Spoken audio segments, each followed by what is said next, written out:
EPAWA meteorologist Bobby Martin here with your outlook for November 6th, 2024. It is Wednesday. Welcome to Wild Weather Wednesday, brought to you by Pure Sight and Sound. There's a tough winter in the forecast, or is it an easy winter in the forecast? Is it La Nina, or is it El Nino, or is it something else entirely? Don't ask the guys at Pure Sight and Sound to forecast weather. Bobby and the gang at EPAWA Weather are the experts at that. Thank you for that. Here, the experts at Pure Sight and Sound have a 100% success rate at predicting the weather inside. Whether it's the random craziness of Twister, the zephyrs of the island paradise on Castaway, the chilliness of Frozen, or the baking heat of Lawrence of Arabia, you can transport yourself anywhere, anytime, while enjoying your unbelievable home theater.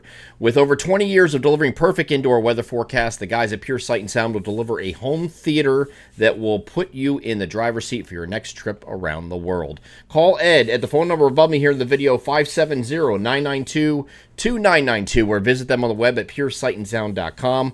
Call today and mention this ad for your first class ticket to Yes. They are Pure Sight and Sound Incorporated, proud sponsor of the Wednesday video forecast.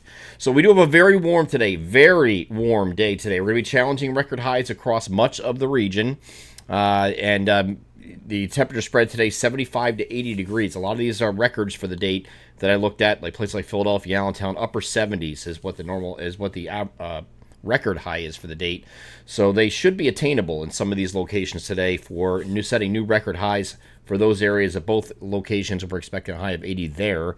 But the rest of you northwestern areas will be in the middle 70s.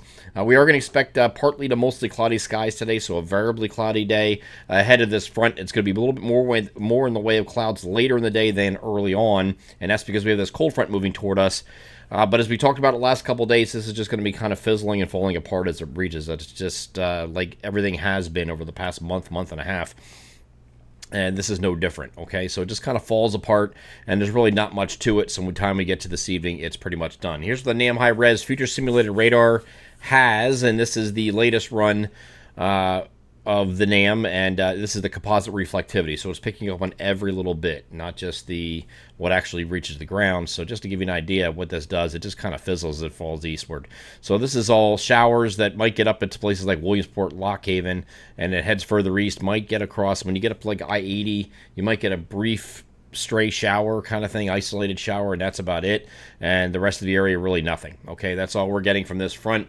We weren't expecting much from this anyway, but that's kind of par for the course with what we'll be dealing with over the past month and a half or so. Okay, we do have an update on this next system. This is down here in the bottom of the screen. You can barely see it here, but this is it's still, at the time I'm recording this video, Tropical Storm Rafael, but it's going to be it's a hurricane very soon, probably the next advisory.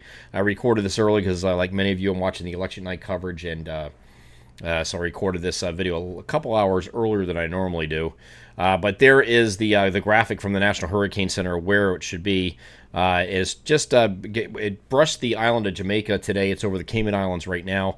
It is expected to be a hurricane to the next update. So by the time you're seeing this on Wednesday morning, for most of you, it's already going to be a hurricane, and we can see that here on the the infrared satellite depiction here, and you see a blossoming tropical storm that will be a hurricane very quickly. You can see the convection firing around the center here as it's going over the Cayman Islands and heading toward the western portions of Cuba. This will probably go right over Havana or very close, which is in the western portions of Cuba here, the western tip of Cuba. So it will come right over Havana, most likely as a hurricane. They'll continue in the Gulf of Mexico as a hurricane for a little while, and then we're going to see a turn to the north. The question is, yesterday we were showing some possibilities of this possibly going all the way up into like Mobile Bay or something. The National Hurricane Center still has that possibility on the eastern side of this envelope window here. This is the cone of uncertainty where it can go anywhere in that window. European model still taking this out in this direction here, so we're on that side of the cone. But the National Hurricane Center is generally taking this, the path of this, kind of right in the middle, splitting the difference here, heading toward New Orleans or thereabout. Okay, so it's going to be Southern Louisiana is where the GFS has it as well. So that is something we're going to follow over the next couple of days of where exactly it goes and how quickly it gets up here, and does it get picked up by this next system. Yesterday the GFS was insisting that it would. Today it's not really as much of an influence of that. The European model is still not influenced by it. It's still heading it west toward Mexico. The Canadian model is still a little bit more enthused than the GFS is. It does pick up some of this moisture from it. But this is just going to be a low pressure and moves west of the Great Lakes, and this is a frontal boundary association with that warm and a cold front. So there is some opportunity for some showers with this, where the GFS is less enthused than it was yesterday. But this would be a Sunday afternoon and overnight showers deal. It's not going to be a lot, but if you're getting a quarter inch to a half inch of rain, that we'll take it. I mean, we haven't had that kind of rain.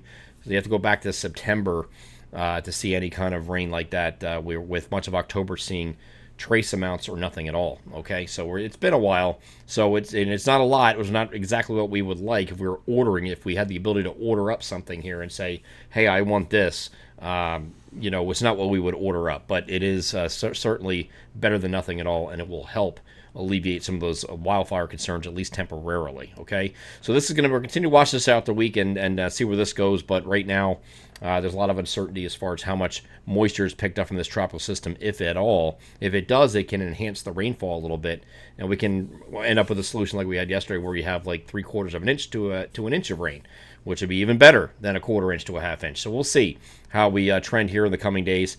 If you have the better of the 2 weekend days, still remains Saturday. Okay. And you see temperatures going to be quite warm today above me, 75 to 80. Tomorrow, 78 to 76. So it's, 68 to 76. Still very warm and partly to mostly sunny skies. Then Friday, we get back on either side of the middle 60s and mostly sunny skies. Saturday is also mostly sunny, lower 60s, kind of that 60 to 65 degree range on Saturday. And then Sunday, we're still with those clouds and showers. So mostly cloudy skies, the scattered afternoon showers still remaining in the lower 60s, it looks like. And then in the wake of this, we're still in the middle to upper 60s as we get into the Monday, Tuesday timeframe. We are going to dry out here with partly cloudy skies Monday and mostly sunny skies on Tuesday. I'm EPAWA meteorologist Bobby Martich. That is your outlook for November 6th, 2024. Have a great Wednesday.